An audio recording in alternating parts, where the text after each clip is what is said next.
Ang mabuting balita ng Panginoon ayon kay San Juan.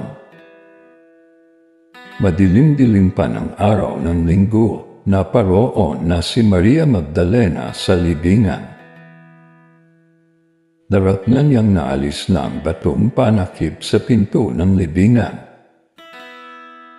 Dahil dito, patakbo siyang pumunta kay Simon Pedro at sa alagad na mahal ni Jesus at sinabi sa kanila, "Kinuha sa libingan ng Panginoon at hindi namin alam kung saan dinala." Si Maria ay nakatayong umiiyak sa labas ng libingan, yumuko siya at tumingin sa loob. May nakita siyang dalawang anghel na nakaupo sa pinaglagyan ng bangkay ni Jesus, ang isa ay sa gawing yulunan at ang isa naman sa paanan. Tinanong nila si Maria, "Ale, bakit kayo umiiyak?"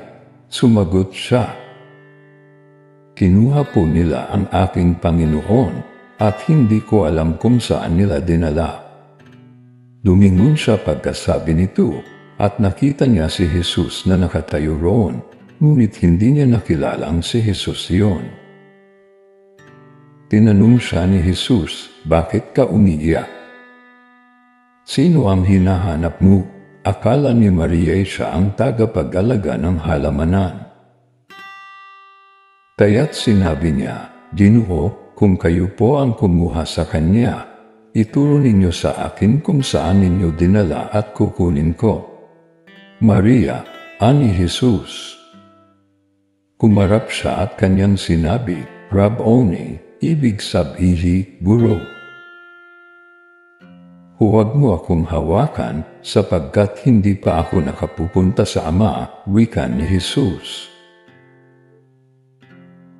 "Sa halip, pumunta ka sa aking mga kapatid at sabihin mong aakyat ako sa aking Ama at inyong Ama, sa aking Diyos at inyong Diyos." Kaya't si Maria Magdalena ay pumunta sa mga alagad at sinabi, "Nakita ko ang Panginoon." At tuloy sinabi sa kanila ang bilin ni Jesus. Ang mabuting balita ng Panginoon. Pinupuri ka namin, Panginoong Hesukristo.